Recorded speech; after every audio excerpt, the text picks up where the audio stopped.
Hello, it's your favorite sports Unc here. Don't forget to hit that subscribe button to join the fastest growing community on YouTube. Remember, Nightcap doesn't happen without you. So please subscribe or you're going to make Ocho cry. The Falcons defeats the Cowboys 27-21. Oh, man. Dak injures his hamstring late in the third quarter. Cameras caught Dak on the sideline saying, "We effing suck." Jerry confirms James Slater's report about Zeke. Jerry says they are buyers at the deadline. Before we talk about this game, I am glad Jerry confirmed what James Slater said, because my partner would not have believed that Zeke missed meetings, that Zeke was late. Because now, one thing, I know James Slater. When she said something about the Cowboys, whatever money you got, you go put it on the bank and say that's absolute gospel. If she says something about, if James Slater says anything about the Cowboys, take it to the bank. Ocho, what's my favorite saying? Shit, hell, which one? You got a lot of them. You never accept anything in a win you wouldn't in a loss. Now, you believe the previous 8 years that Zeke Elliott has never missed a meeting, has never been late to a meeting. Do you believe he has or he hasn't? In 8 years, I'm sure he's been late or maybe missed. It happens to us. And guess what happened? When they was going 12-5 and 13-3, you see what Jerry tolerated? You see what he accepted? Now what happens when you don't? He's doing the exact same thing in a win. That's why you don't accept it. You see? Now you see what I'm talking about, Ocho. Now it crystallizes itself for you. You never accept. People accept that. And a lot of times we hear people say, "Oh, but they won." No, you're trying to set a standard. You're trying to let everybody know this is what is accepted of you. Not accepted. This is what is demanded of you. And because we won, I will not tolerate lateness. That's the one thing I love about Mike. We didn't play that. If you had a weight, you made weight. Even if you won the game, Mike was going to take however many pounds you was over. It cost you $50, and it was double the next time you was overweight. And that came out your check, whether we won the game or we lost the game. Now, back to this. Dak injured his hamstring. But they were looking terrible before Dak injured his hamstrings, Ocho. The Cowboys are bad. They are. They're a bad team. And it took Dak. What game is this for the Cowboys? So it took 8 weeks for Dak to realize what the hell I do in 2. They suck. Hey, I mean, he's frustrated, huh? He's frustrated. It doesn't seem like they can catch rhythm. They can't catch fire. They suck. They can't get any when you suck, that's what happens. Yeah. I listen. I totally understand. But even though they suck, you know who's gonna dominate the headlines?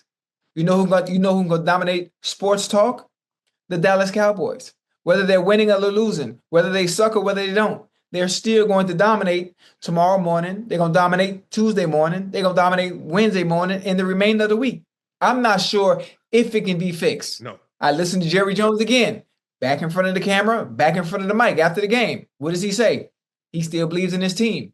He still believes in the players in the locker room. I don't think he has any choice, Ocho, but to say that, considering that he's the owner. And now he's talking about they're going to be buyers at the trade deadline. So you weren't buyers in free agency. Whoa. Buyers for who? I don't know. What he talk about making trades. Is he serious or he just all I can do is go by what he said. This is what he said, Ocho. Right. I'm just trying to figure out. So in the offseason, when you can really shape your team, you bring our guys, offensive, defensive guys in that you can build. It's like, okay, this is what they do. This is what we have. You don't do that. Right. Now hold on. What is their record? 4-5? What's Cowboys' record? 4-6. No, 4-5. 4-5. So they're 4-5. So now at 4-5, you got the Washington. They're 3-5. Oh, that's 3-5. You got the Commanders in a commanding position. What are the Commanders? 72, 73? They're 72. You got the Eagles starting to catch rhythm. And now you're gonna talk about you're gonna buy what? Y'all might as well go ahead. If you get a head start on some great prices in Jamaica and Cancun. Cabo. Cabo. Whoa, wait. Hold on. Let me ask you a question now. Now, this is only the first half of the season. Now, we still haven't even gotten to the back half of the season. So are you basically saying that the Cowboys season So what have over? you seen to make you think the Cowboys can do anything? Listen. Any given Sunday. What have you seen? No. I haven't seen anything. So why would you? I haven't seen anything, but I'm just asking you, based on your expertise and your experience playing the game, just as I have. Yeah, so you think their season give me the next 4 games for the Cowboys, and I want you to answer your own question because I don't want to answer it for you. All right, talk to me. They me. got the Eagles next week. Okay.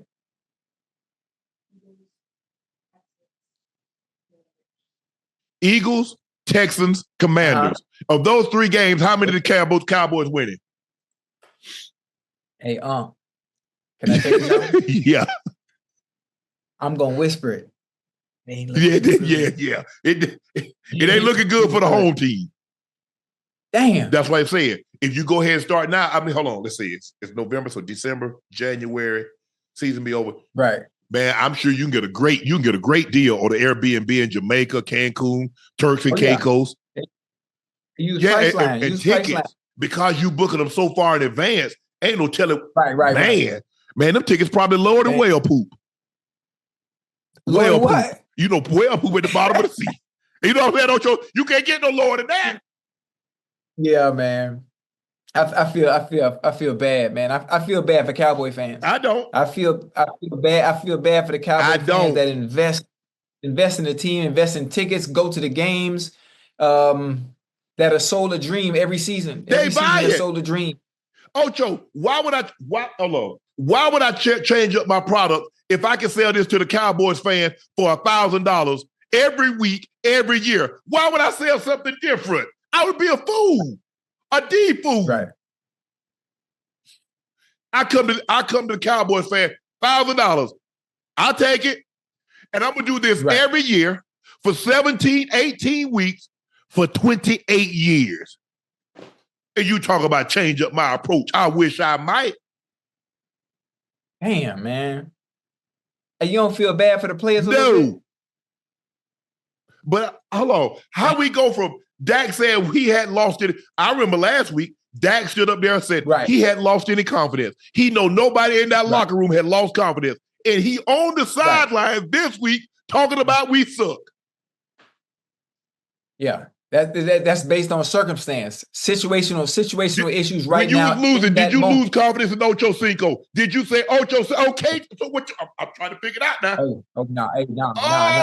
So what about the situation?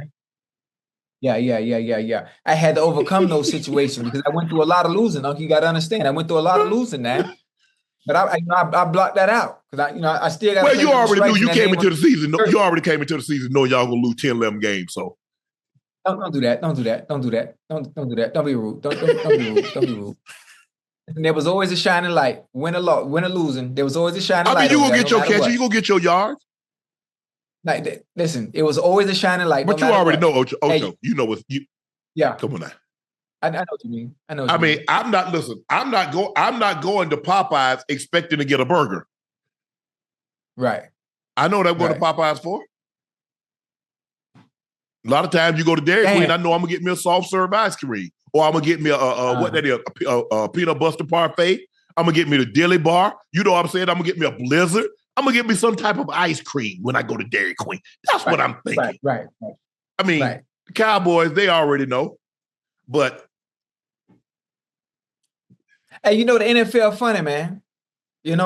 The NFL is funny. You never know what might happen. Maybe them boys might catch fire. I'm trying to be optimistic. I don't want the Cowboys fans to feel bad. I don't want the players in that locker room to lose confidence in the season. Right.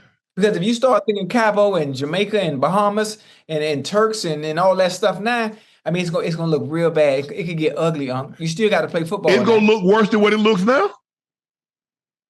Hey, at least they didn't give up 200 yards rushing. They only gave up 100. See, improvement.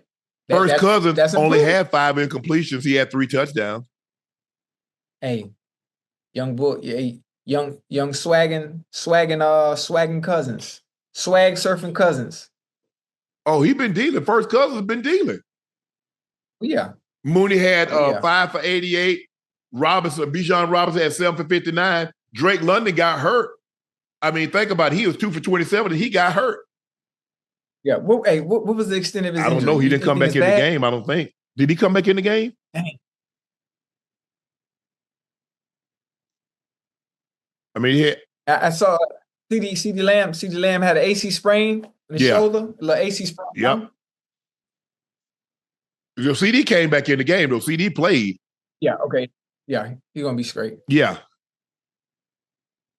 Damn. But, no, the Cowboys, like I said, I just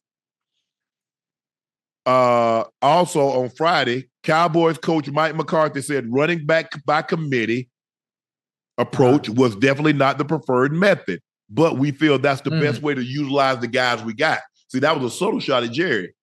I would prefer one running back, but Jerry wanted to do it by committee. And so I just got to try to make, these are the ingredients that he gave me. So he gave me cow poop, chicken poop, and hog poop. So this is the soup that I got to make. Ish soup. That's all he said. That's what I did do. I don't know what you took from that, but that's what I took from that. Yeah. I mean, listen, I understand the underlying context of what they mean. But hey, listen, there was somebody that was there and that was available that I think that could have made a difference. He could have helped. But right now he's with the Ravens having another historic season. Over 1,000 yards. In week 9. He's the first guy since Jim Brown in 63, Ocho, to lead in rush yards, carries, touchdowns, yards per carry. Yeah, but we couldn't afford him. What are we doing? Jerry says there are buyers at the deadline. What you buying? Who gonna buy it? What are you selling? They are buyers. They're looking to acquire. They're not selling off. They're looking to acquire. We're going to purchase something. Okay. Well, what do you think? Now, if you're thinking about a scenario, Cowboys fans, if you're in the chat and Jerry Jones said there are buyers, what position are we thinking about trading for or acquiring? Where do they need help most? Well, they can't do that. They need a left tackle because he gets 2 penalties a game. They need another receiver to go opposite of CeeDee. They need a running back.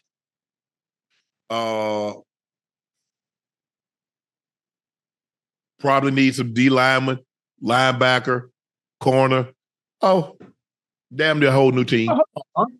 This ain't no video game. You acting like this Madden. They 3 and 5. So if you 3 and 5, you need a lot of ish. Yeah, but there's only so much you could do. Only so much you could do, especially you asked me what they needed. I just told you what they needed. I ain't say they gonna get it. I mean within reason. Well, they ain't gonna get nothing. Okay. Well, you're not gonna get nothing that's gonna change the season. I know that. No, absolutely not. It is what it is.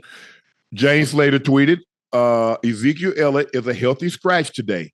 For the first of his career, according to a number of sources, Elliott has been distracted all season. Aside from his habitual tardiness, he's missed 3 team meetings, with Friday's meeting the final straw. Both parties decided it was best he didn't make the trip to Atlanta. Dalvin Cook, Rico Dowdell will be expected to carry the load this afternoon. They're like, nah, bro, we're not going to take you down to the 8 and then have you at Magic. Right. No. We're not going to do that. You go to sit this one down. See, visual, and that's again. You losing, and he's still showing up late. He missing meetings. So this tells me that he did this when they were winning. But see, when you accept things in a win, now what's the difference, Ocho? Let me ask you a question. Truth. Yes, sir. If they're winning and he's still showing up late and he's still missing meetings, do you think he's a healthy scratch today? Yes or no? No, sir. No, sir. Because when you're winning like this and you're an intricate part of the offense, your leashes are a little bit longer. Mm-hmm. Now, when you're losing and everything is magnified, you're losing and everything is magnified, and then you're not that centerpiece or center stone to what makes that offense go. Oh yeah, you're expendable. We can afford to leave you home. We can afford to leave you home. We'll take that chance. You mean centerpiece and cornerstone? That's what I said, ain't it? You said center stone. I You said center stone. That's an engagement ring, center stone. Right. You see where my mind at? Man, let's move this conversation right. This man on the bull job early tonight. Hold on. We 22 minutes into the show and he on the bull job. I know. I'm just saying. You see where my mind at, man. You know. No. But damn, ain't nobody said they're losing because of Zeke.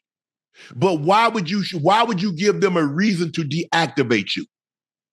Right.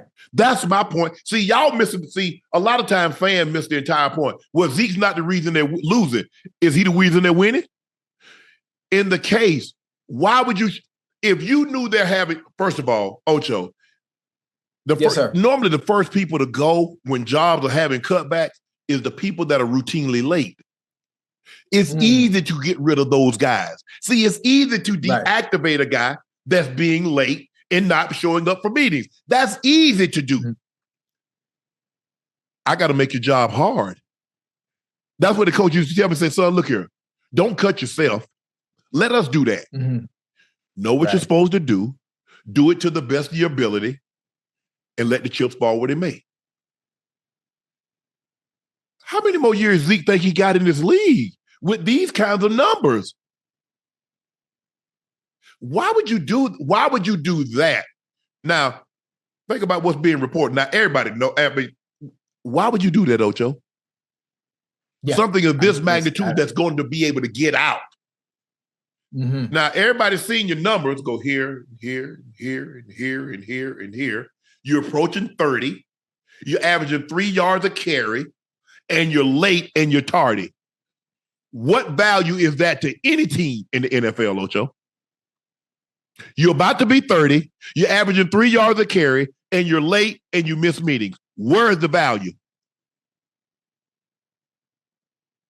Damn, man. Hey, he got to go talk with us. Shit, he can't talk to Mike. He can't talk to Jerry. Because Jerry got to sign off on that. So what is he talking about? The report said he's been distracted all year. Distracted by what? By what? That's what I would get ready to ask you. Distracted by what? Especially during football season, unless it's family issues or something going on at home.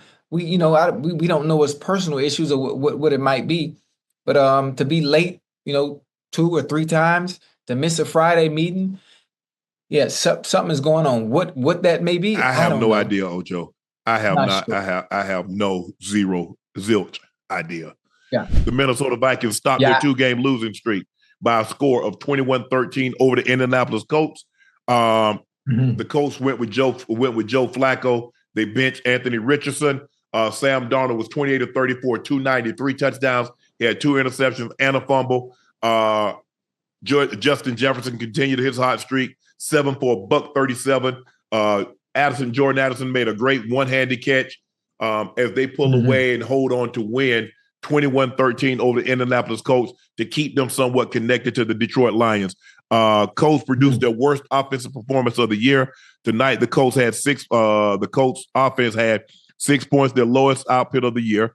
0 red zone drive, the lowest output of the year. 13 first downs, lowest output of the year. 227 total yards, lowest output of the year. Ocho, watching this game, what did you like about what Minnesota was able to do to get back into the win column? Listen, to get back into the win column, they need to give the game ball to Brian Flores. All defense. They played extremely well all 4 quarters. They played all 3 phases of the game extremely well. Sacking Joe Flacco, causing turnovers, interceptions. And hell, the Colts didn't give themselves a chance actually with the turnover that they had. And they picked the worst opportune time to have an inefficient offense against arguably one of the better teams in the NFC.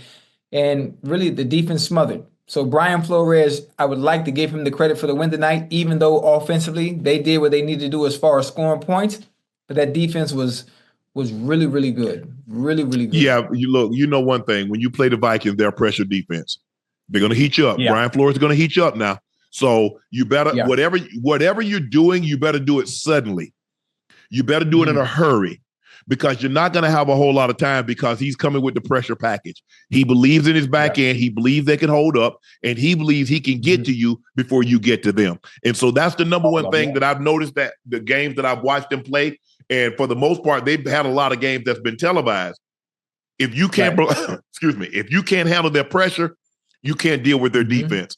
Now, the problem is, if Sam Darnold can, now when you play Detroit, you turn the ball over 3 times, they're going to blow you out. Easily. I'm just telling you, you played the Lions and you turned that ball over early like they did, Ocho, that game be over. That game is over by the halftime. Yeah, most definitely. That's probably 17 points. I see them. If you turn it over 3, they scoring 2 off of that in the field goal. Because remember, they got a pick 6. So you see, even Indy turned their offensive possession, because the last thing you wanted to happen is a team score when you got the ball. It's hard enough, you know what I'm saying, Ocho? It's hard enough to keep them out of the end zone, especially these high-powered offenses. The Ravens, the Lions, even though Kansas City hadn't got on track, we know they have the potential to be explosive. You let them score when you got the ball, and you catch hell stopping them when they have the ball, you're asking for problems. But I thought— it put you behind. Go ahead. No, I was just saying it put you behind the 8 ball completely, and you got to do that much more offensively, and damn, they got to play perfect football if you allow them to score on defense. Yeah, you're absolutely right. Joe Flacco could never seem to get into a rhythm. He was 16 of 27, 179, 1 interception. He was sacked 3 times. The biggest issue was their inability to run the football, because in order to slow some of that pressure down, you're going to have to run the football to make them think about something other than your quarterback. And as long as as long as they're teeing off on your quarterback and they're not respecting your run, it's going to be a very difficult evening, especially on the road. And that crowd get to rocking. It's hard. You see, they got a couple of false start penalties, Ocho. And so you needed some resemblance of a run game to try to slow that pressure front of the Vikings down. Jonathan Taylor, 13 for 48. So they had 19 carries for 68 yards. That's not nearly enough. Slightly over 3 yards a carry. That's not nearly enough, Ocho. No, it won't. It won't. So the Vikings stopped the bleeding of their 2-game losing streak. They moved to 6-2, 21-13 winners over the Indianapolis Colts, who falls to 4-5.